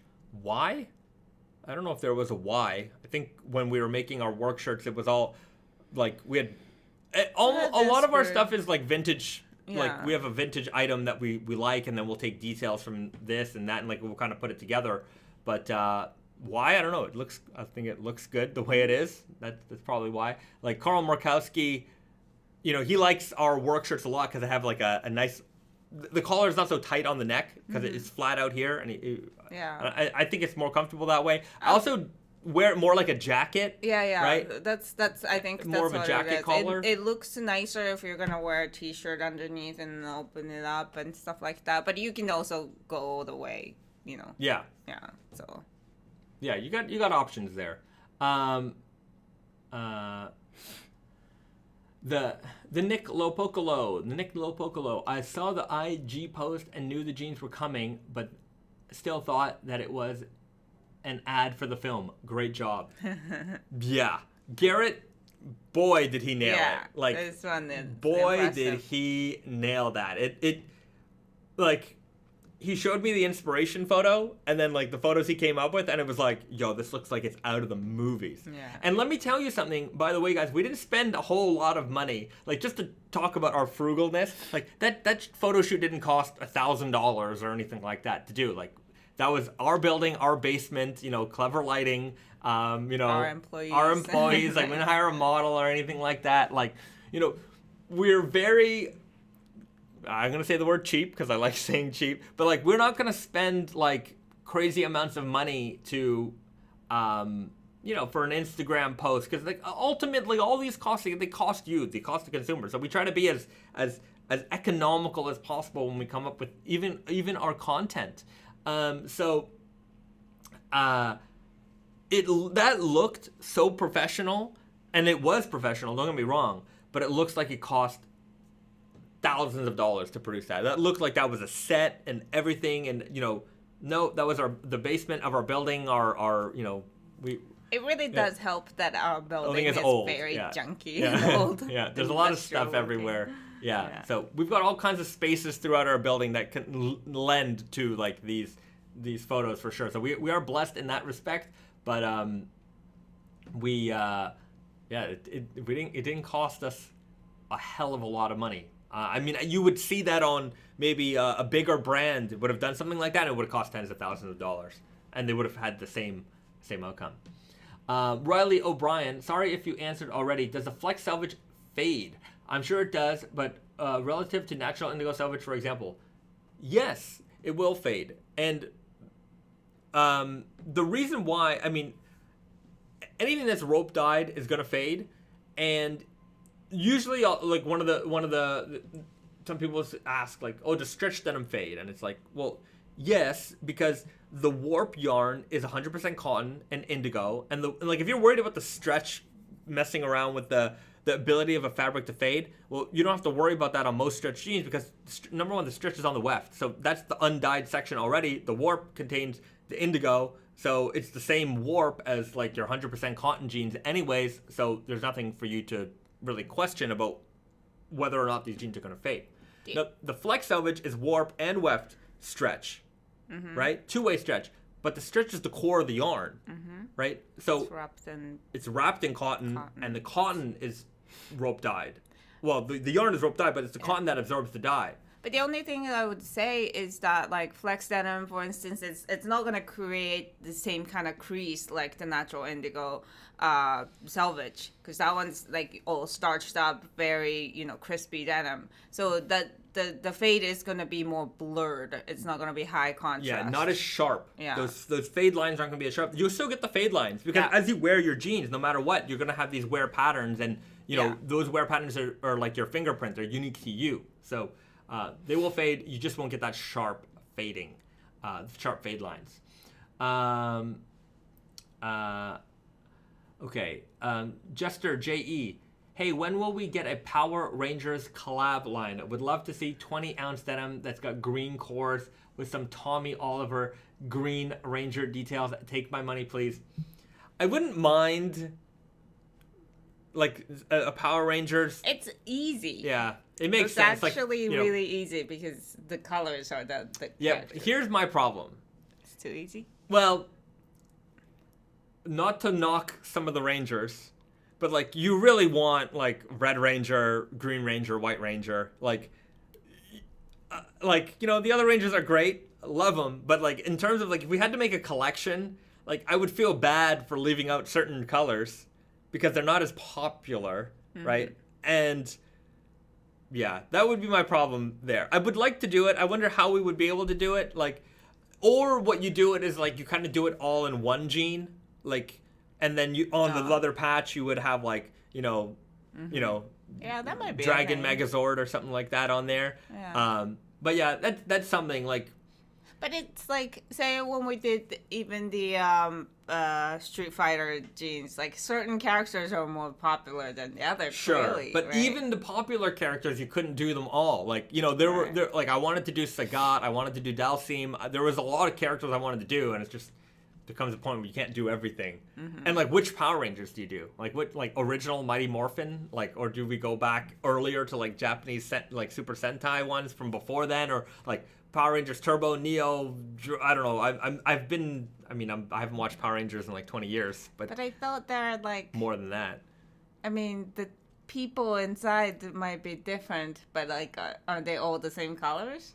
Like generally speaking, and like I think Red Ranger is always like the main one, right? The boss, and like I think it's generally the most popular. I mean, I haven't watched in forever, but like there's one major recurring character in like Western Power Rangers is like Tommy. He's not in every series, but he pops up every now and then. Everyone loves Tommy, but maybe one day. Ninja Turtles denim. Now we're talking. So Ninja Turtles would be easy, right? You do the turtles, you do a shredder, you do a Krang, done. And like I think with Ninja Turtles, every turtle is as equally popular. Really? Yeah, I think they're pretty across the board. Like you'll have your fans for Raphael, you'll have your fans for Donatello, you'll have your Leonardo fans, you'll have your Michelangelo fans, like, for sure. Like, there's enough fan base for each character that is strong. Nobody hates one character more than, or is not a fan, like, you know. Interesting. I think they're pretty evenly split across. Like, you could have your, like, you know, even with X-Men, like, you could have your grievances for certain characters, like, you know, Cyclops being a wimp or something like that. Like, I think people like Wolverine rather than, like, Cyclops, because, you know, Cyclops is like he's like the clean, like, he's the boss, like, I'm in charge here, and Wolverine's, you know, clearly can't control me, you know? So, bad boy of the... yeah. I mean, I get it. Yeah. But yeah, there's a lot of fun things that we will certainly do over time. You know, these projects they're not gonna go away. We're always looking for something new to do down the line. Yeah, Bebop and Rocksteady denim, like you had, or like would you turn as Teenage Mutant Ninja Turtles 2 and you go like I mean Bebop and Rocksteady would make sense, but like Toka and Razor could be kind of fun. I have no idea what she you're has no talking idea. about. Turtles 2, Ninja Rap. Go Ninja, go Ninja, go. Yeah, Vanilla Ice. Yeah. But the jeans would have to come in a Naked Famous Denim pizza box. Yes, they would. Yes, they would. Great idea. Yeah. Teenage Mutant Ninja Turtles is one of my top wants to do in a collaboration. No Casey Jones? Yeah, maybe Casey Jones. Vanilla Ice, Go Ninja Denim. Man, I'd throw Vanilla Ice in there too. Let's give him a call. Yeah, love the pizza box idea. Oh, dude, this has already been fantasy booked in my brain a long time ago. We actually did have a conversation once with the Ninja Turtle people. It just didn't pan out. But I wouldn't say that that's a no forever. I think it's just, I would say that, you know, yeah, I think it'll eventually happen. I just don't think it was, maybe they weren't, I don't know. I don't know what happened there, but we'll see. Kevin Nash's Super Shredder denim. Yeah, man. Then we do an NWO collaboration. Wolfpack. Anyways, it's all going to tie in together one day.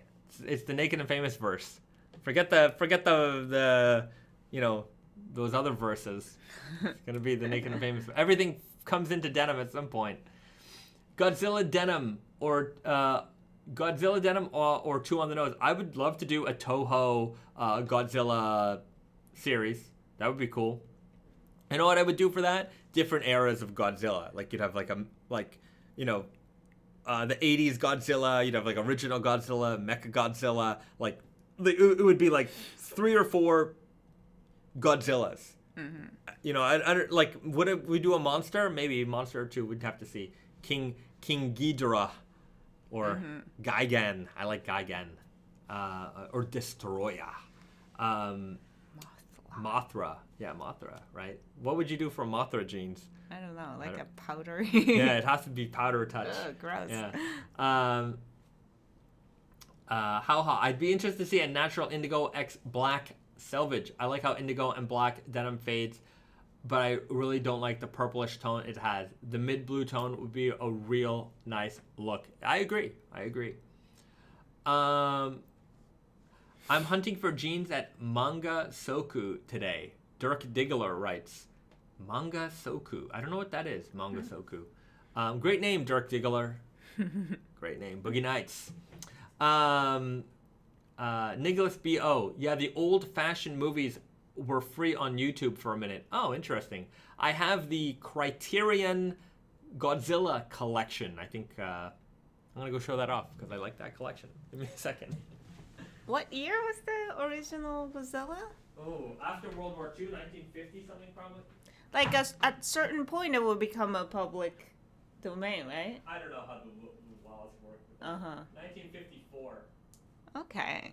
That was a very well-made movie for right after the war. Well, 8 years after the war. Yeah. If you want a Godzilla set, this is the Showa era stuff. So it doesn't include like the 80s, like kind of reboot of Godzilla. But this set is amazing. It's number one. It's full of just great artwork. Mm-hmm. and then like each film has its own like little write up, and there's just awesome art. And then it also just comes with all the movies. So you got all the discs right there on Blu-ray.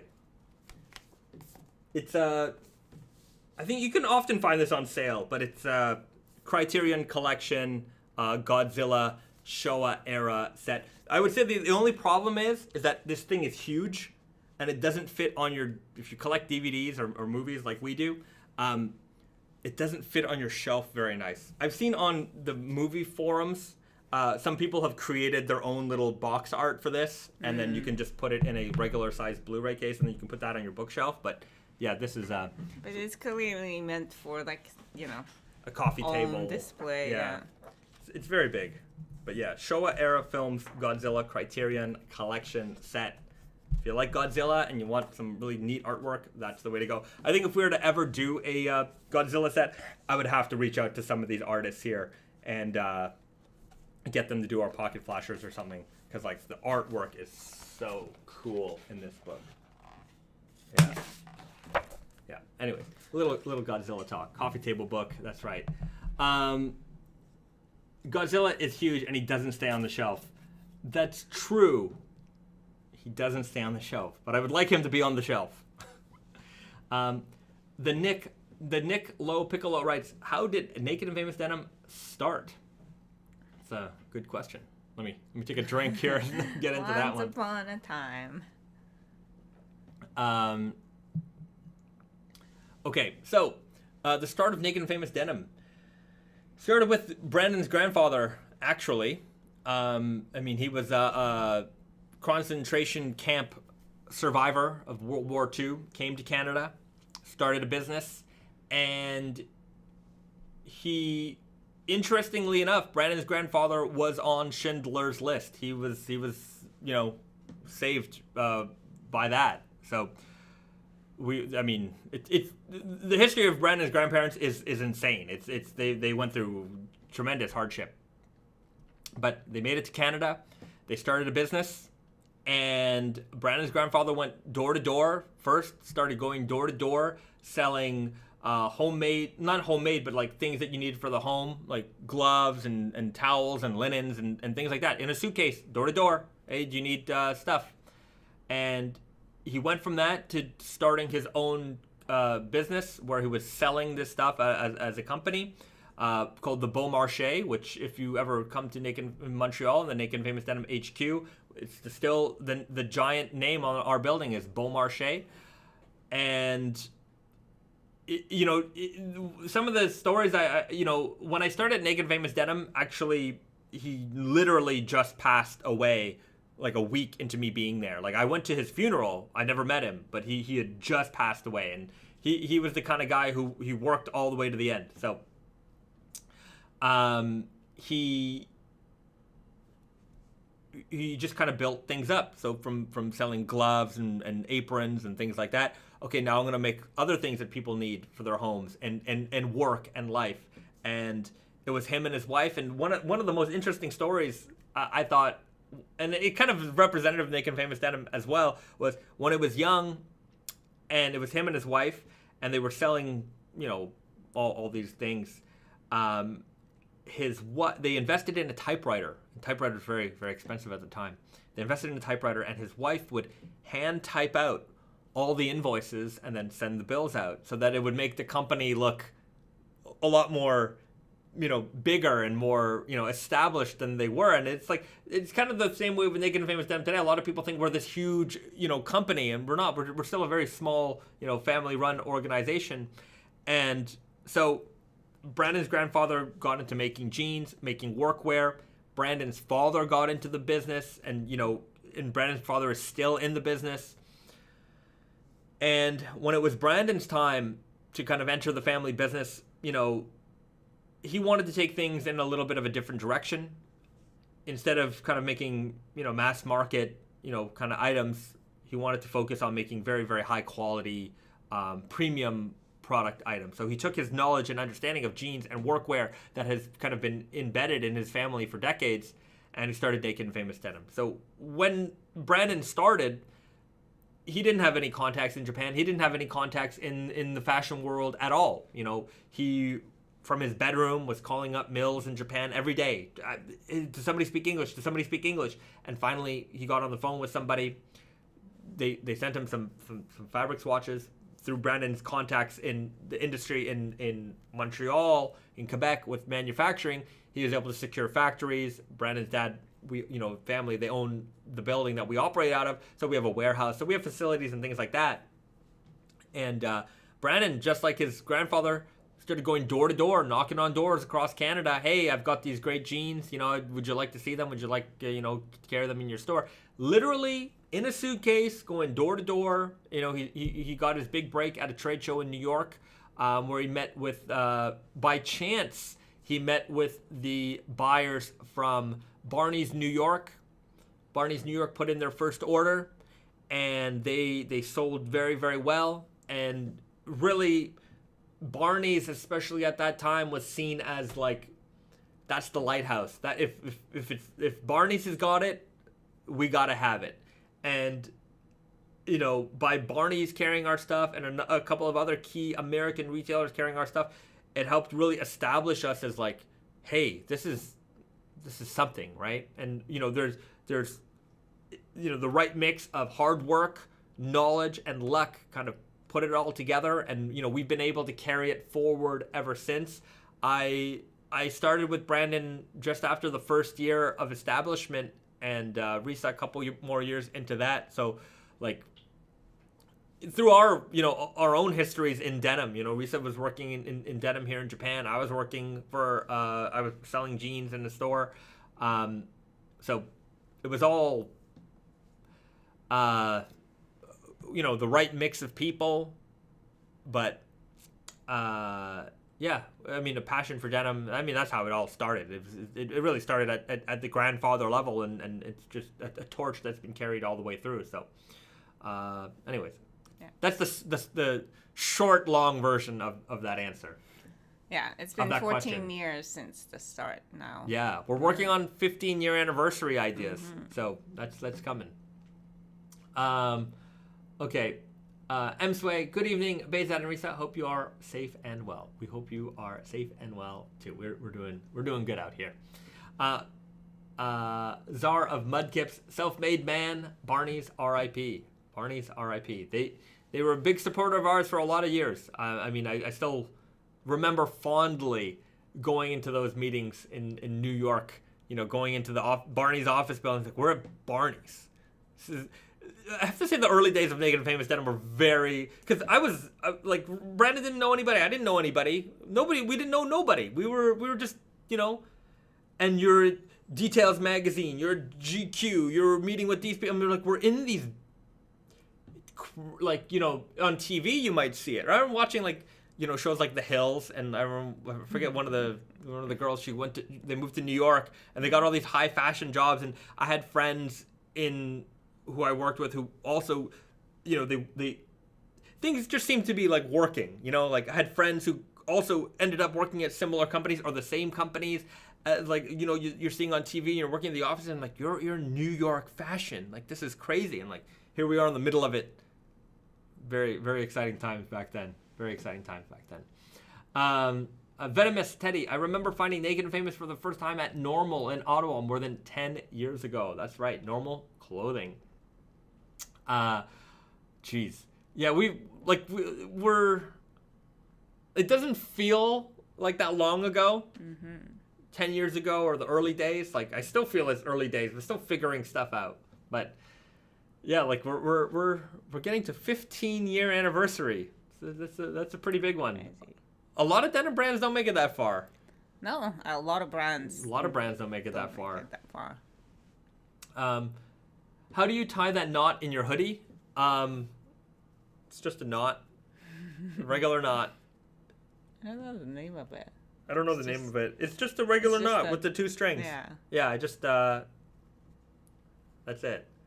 What is this regular tie called? Yeah, I don't know. It's just a regular old knot. I don't know. Just loop it through with two and you're good to go. Yeah. Sorry, I don't know if I had to demonstrate that, but everyone knows how to tie a knot. Somebody's asking, skinny guy, are they going forever? Answer is no. We're not. They're still there, Yeah, technically. we're still making some, but I think we are down to 3 fabrics now. Yeah, there's a lot fewer options. Yeah, but that fit's been there since day one. It's a day one fit.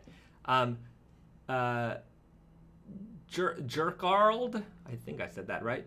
Coda in Regina back in the day. That's right. Coda Clothing and Shoes. The good folks at Coda. I remember them. Yeah. They Brandon actually went out there once to do an event in Regina. I never got to go. I haven't been to Saskatchewan yet. I'd like to visit. John Gonzalez, dirty fade selvage in other weight options, or maybe a brown weft dirty fade, aka the muddy fade selvage. This is literally what we're working on right now. I literally 2 days ago sent Brandon a a brown color option for the dirty fade to make like the dirty fade. So parallel thinking going on here. I like it. I like what's going on here. Brandon R, that's an inspiring story. Thank you for sharing that. I'll get Brandon to explain it one day. He'll give it with much more detail. Okay. Jester JE, I'm excited for Strawberry Milk and also Sky High. Can you talk about how those fabrics feel compared to the 100% cotton or stretch fabrics? The Strawberry Milk feels like the milk denim. So we talked about that before. Next week we'll do a spring summer run through the next couple of items. So next week we'll do some previews there. The milk denim's got a cool, smooth touch on the inside. The Sky High Selvedge, we're actually going to do a rinse. There's been a couple changes since, like, there was the Spring Summer 22 video, which showed the Sky High Selvedge as a broken twill denim. It got changed to a tighter weave right-hand twill denim for production. And it's going to be rinse washed also. We just wanted to make sure that fabric was like extra soft because hemp can sometimes have that linen-y feel. And so we wanted to make sure that it was as soft as humanly possible when you got that denim, and it didn't have some of that crunch factor that you get with linen. So anyways, there'll be a few changes on that. We'll show you that when we get the final. Basically, we're waiting for the newer. We're waiting for the production sample to arrive. So there's a little bit of change on the Sky High compared to the video. Not much, like in terms of color and look. It'll still be very, very similar to what you saw, but there's a couple detail differences in that one. Because it's got hemp, it has this like, especially after wash, it's got this like a little bit of like puckering and texture in the denim. It's actually really, really nice. It looks really nice. You will like the differences for sure. I found the Naked and Famous Jonathan Rosales. I found out about Naked and Famous when a rapper song sang about it in his song. Hey man, however way you find us, I appreciate it, and I appreciate those rappers for putting us in their songs. Thanks very much. It's always flattering. It's always flattering. Will the Strawberry Milk denim have the same dimensions as the original? There will probably be some variations. There's never a production lot from like one production lot to the next production lot that has the exact same dimensions. People are cutting the fabric by hand. It's a giant saw, but it's all hand operated. So it's not like precision steel with like some kind of machine that makes sure that everything is absolutely exactly the same. There's always going to be some variations. Okay. You know what? We should do snack time. Yeah. BD, gotta drop something huge this year that I can justify as a 40th birthday gift. Well, we are just talking about the 40-ounce denim. That could be a 40-ounce birthday gift. That will happen this year. That is the plan this year. The Nick Piccolo, thank you. Great story and excellent work ethic and drive from all members. Do you do or will you do a factory tour when things open up? Sometimes we do. Like if you're in Montreal and you come to the store, and if there's somebody who can, like sometimes we'll like if I'm there, I I've walked people through. I've shown people around. I want to put up a video of our factory also. I have the footage, but I don't know if I have the rights to it. There was a program in Canada called Style Factory, and it was like how it's made. You know, they go into factories and they show how stuff is made. But this was very much a fashion-driven program, and they did a feature on our factory. So it was running on Canadian television for a while, but I don't think they have that show on TV anymore. And it's an older episode. I don't even know where you would be able to find it. But I have the footage of the episode. I just don't know if I'm allowed to post it. For weeks I've said I was gonna check in with them. I haven't done it yet, but that would be kind of neat if I can get that on the YouTube channel and show that off. Could you have an indigo core, a permanent dyed indigo core, so the jeans fade to a stronger indigo color? We did the blue core, so that kind of covers that. We did a blue core denim. Wolfie, banner jacket this year too? Hard maybe on that one. The leg opening is small though, heads up. I cannot express this enough. Do not sleep on the tatami denim. It's amazing. The tatami denim was an amazing jean. There might be a few pieces here and there. I don't remember. Oh, right. I don't know what it is. I don't even remember getting these. This one, my mom got it for us. All right.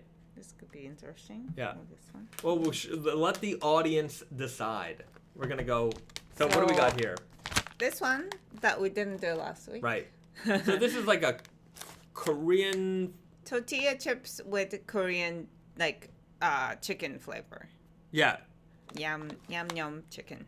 All right. So that's like a spicy, sweet flavor, yeah. I think. And it's made by Frito-Lay. Yeah. So it's not a Dorito.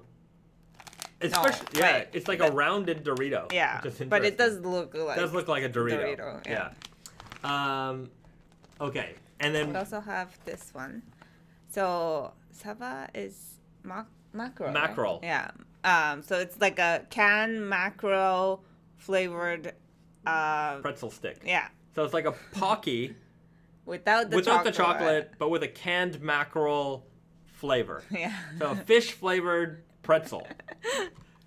There's a lot of fish flavored snacks in this country, which is fine. This canned mackerel is like a pretty well known one, and because we call mackerel Saba in Japanese, their name is Saba, French. Right. And it's kind of cute. It's like a collaboration. And the packaging is always nice. Yeah. I do like you see these in the grocery store. I think it looks pretty cool. But yeah, the amount of fish flavored snacks, especially for North America, you come, you're like, I would have never thought of that. But yeah, here it's no problem. They're everywhere. So what do you guys want to see? You want to see canned mackerel pretzel sticks or Korean fried chicken flavored Doritos? All right. Let's see. We're going to let the comments here decide on, I think it's Sava. It's definitely the fish flavor. We Sava. Okay, well, it's Sava. We're going to go with the Savas. All right. So, this be wild. Are you guys going to bring back kimono shirts? We bring them out every season. Missed out on the last batch. Love those in Montreal during the summer days. Every season we got new kimono shirts. We will certainly have kimono shirts this season. All right, it's all pretzel stick, mackerel flavored. Let's do it. Fish sticks. Fish sticks. It is. It's not wrong. Yeah, that is true. They are fish sticks. All right. Okay, so like most of these things, they come in. There's 2 in a pack. Yep. Save one for later. Boiled Saba is a local favorite. Electric Bam Boogaloo. Oh, all right. Nice. Okay, all right. wait, let's, it smells fishy.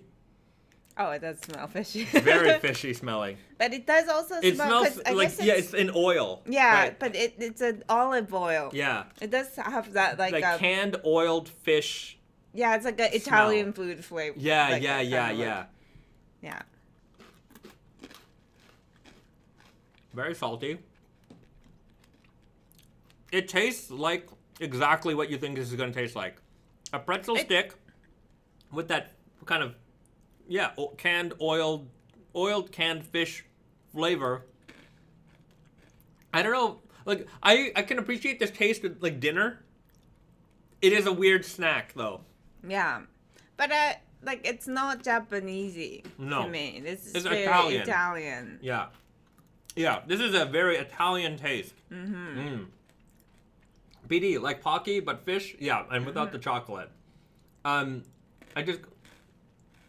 Yeah, I would eat fish Pocky. Risa doesn't like. No, I like it. Yeah. It's nice.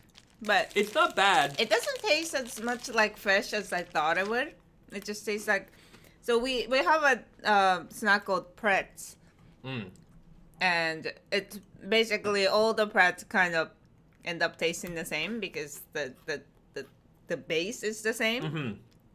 And it just... I don't know. I haven't had this in a long time, but yeah, it's heavily powdered. I mean, it probably might be hard to see, but yeah. It doesn't taste so much like fish. Does it? Yeah, I taste the fish, and I smell the fish, but it tastes and smells exactly like canned fish in oil, like perfectly. So they nailed the taste. But I don't know if I would ever buy this or eat it as a snack. Oh, I would. It's not the taste I want when I'm craving a snack. Interesting. Yeah, like if this was on pasta, delightful, right? Yeah. Yeah. Yeah. Electric Bamboo Bluetooth. What would you drink with the fish sticks? I think this is a beer. I don't drink beer, but I think this is a beer snack. Yeah, it kind of is. Like, all the snacks that I like are beer. Yeah, beer snacks. Yeah, beer, of course. Yeah, this is a beer snack. You know what's popular here? Sometimes they have those bars, and they have, like, the canned food. Like, they have a lot of, like, high-end, kind of snacky canned food here. Yeah. It's, like, in a can, but it's, like, costs, like, $7 sometimes. Yeah. Like, it's pricey. Yeah. Those are good. It's just, like... You know, like if we go to a bar, like or izakaya, there's like little dishes that you get. It's basically that, but you know, it's like if you don't want to make that, right? So yeah, it's kind of neat, and like they're really beautiful packaging. Maybe we should try one of those for another one. Yeah, we'll find the interesting ones. It's mostly flavored for me, not for you. Yeah, it's very Asian, Japanese flavors. A lot of seafood. A lot of seafood. Yeah, it's kind of neat. Okay. A Venomous Teddy. They probably freeze-dried canned fish and sprinkled it on the pretzel. I wonder. That's maybe a possibility, but yeah, that's one thing I'm really looking forward to. People being able to come back to Japan is like, you're not gonna find this. Even something like this, I think you probably won't find at your like import Asian grocery store. There's a lot of stuff here that just won't make it out of Japan, and when people come, they can finally, kind of try some of these unusual or different flavors that you're not used to trying at home. Okay, Mackerel Scratch and Sniff Jeans dropping on April 1st. Heard it here first. I like the way you think. BD. Yeah. All right. Well, you know what? We're going to leave it at that. Another great live stream here in the books. If you haven't already, hit the like button before you leave. Don't forget to subscribe to the channel. Tell a friend about us. Have a great weekend. Be safe. Be nice. Do something nice for somebody. And we will see you guys again next week right here at 7 p.m. Eastern for our weekly live stream. Don't forget Freddy Nightmare on Elm Street. Freddy Krueger, Springwood Slasher. Selvedge comes out next Friday, February 18th at 12:01 a.m. Don't fall asleep on this one, guys. Just when it turns Friday, not when it's turning Saturday. So Thursday evening into Saturday morning, 12:01 a.m. Eastern. I'm really got to reiterate that one, okay? Well, thank you very much, everybody, for joining in. We will see you guys again next week. Bye-bye, everybody.